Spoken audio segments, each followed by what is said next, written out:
waking up with us here on a Tuesday. Yeah, and it sounds like we've got some more snow in our near future, Aaron. Yeah, snow across south central, widespread rain and winds out towards southeast, while the west coast deals with some bitter cold air and some blowing snow. So a lot going on across the state. You can see from the slope down through western Alaska, those wind chills anywhere from about 15 to 30 below zero. Out towards the Aleutians, those wind chills in the teens. And then as we head from south central to southeast, we actually begin to see somewhat warmer conditions. This is all thanks to that area of low pressure that is moving into the Gulf of Alaska, keeping this active weather with us. And as a result, we do have some flurry activity this morning across south central. Now, Anchorage, surrounding locations may see a trace to less than a half an inch through a good portion of the day. It's really tonight into tomorrow where we're going to tap into that better chance for that snowfall. Temperatures for many areas today are managing to stay in the 20s. So there's that area of low pressure we are watching through the day.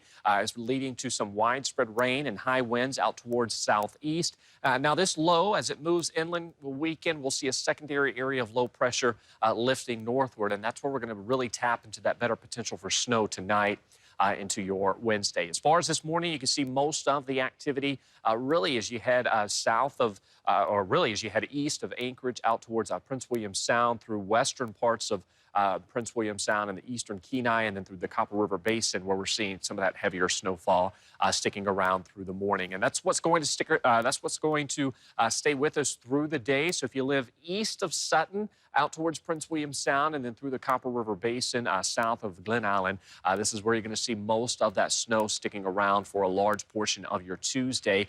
Now, western parts of South Central from Anchorage into the valley down through the Kenai, we'll see some hit or miss activity through the day. That's why we're only going to see a trace to about half an inch of accumulation. And then tonight into tomorrow morning for that morning commute, this is where that heavier snowfall spreads across the rest of South Central, likely keeping a good portion of the Kenai on the drier side.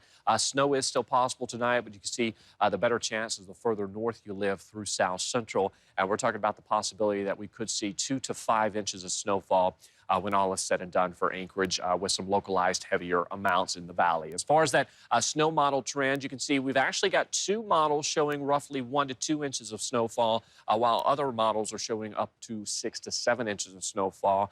Really trending more towards the 2 to 5 inches due to the track of that low, but there is that outside possibility that we could see more than that. But just go ahead and prepare for the possibility that we'll see a couple of inches of snowfall. Nothing significant outside of the Copper River Basin, where we will see storm totals in excess of 2 feet of snowfall.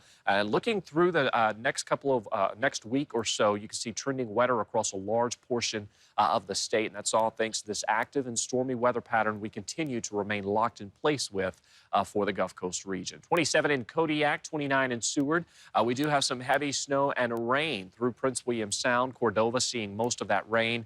Whittier seeing some embedded areas of wintry mix, and then Golconda a high of 28 degrees. The valley expected to see some flurry activity this morning with increased evening snow. Those temperatures today in the teens and the 20s. We're going to stay in the 20s today and tomorrow.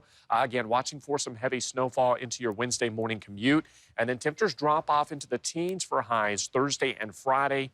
Overnight lows in the single digits with some sub-zero values certainly possible Friday morning from the valley down through parts of the Kenai and into the Copper River Basin. So be prepared for that below normal stretch of weather. Very brief, much like we saw this past weekend. It's going to be brief because as we welcome in Saturday on through Monday, those temperatures warm back into the low to mid 20s with, dare I say it, more snow in the forecast.